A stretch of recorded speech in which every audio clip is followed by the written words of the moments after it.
आप देख रहे हैं न्यूज़ अलर्ट और मैं हूं आपका होस्ट रुमेल तारिक गिल मुल्तान से। आज हमारे साथ शाहिद मौजूद हैं जिन्होंने एक गाड़ी बनाई है।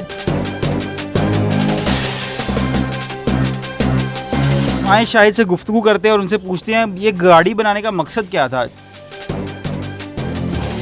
अल्हम्दुलिल्लाह ये गाड़ी मैंने खुद तैयार की है। हमारे पास इतने पैसे नहीं थे और बड़ी गाड़ी नहीं ले सकते थे, तो इसलिए मैंने सोच की और छोटी सी गाड़ी मैंने तैयार की है।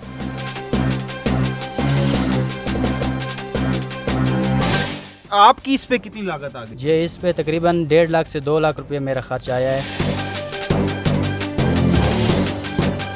और अल्हम्दुलिल्लाह ये गाड़ी मजबूती बहुत ज़्यादा है और चल भी बहुत अच्छी रही है।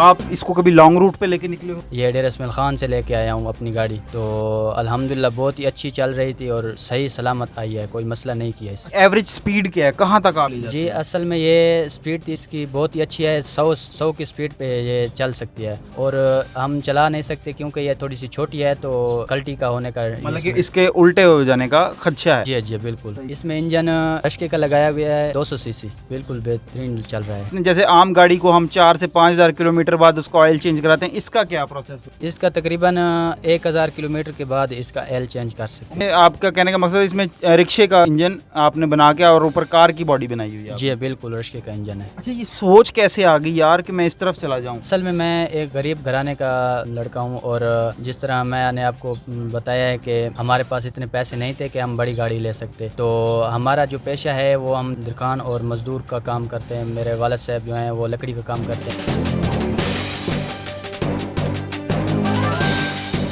जो इसके लिए खर्चा हुआ कितना को हो गया? इस पे तकरीबन 1.5 लाख से 2 लाख रुपये खर्चा हो गया। तो वो कैसे आपने वक्तन ब वक्तन पूरा कैसे किया या स्टेप बाय स्टेप इसको बनाया? जी असल में मैंने आपको बोला है कि वो मेरी इलेक्ट्रॉनिक्स के काम की दुकान है, तो उसमें मैं टाइम देता था और थोड़ा बहुत पैसे जब होते थे जमा करके इकट्ठे करके मैं एक एक पार्ट्स खरीद के इसको बना लिया है। मतलब कि आपने सेविंग्स की, अपनी बचत की और आपने उसके बाद इसको वक्तन ब वक्तन इस पे आप वो लगाते रहे। जी बिल्कुल। हुकूमत सपोर्ट करे तो इंशाल्लाह मैं इससे बेहतर भी गाड़ियाँ बना सकता हूँ और अल्हम्दुलिल्लाह बिल्कुल बेहतरीन होगी और सस्ती भी होगी और जो गरीब तबके की आवाम है तो उसके लिए बहुत बेहतर होगी।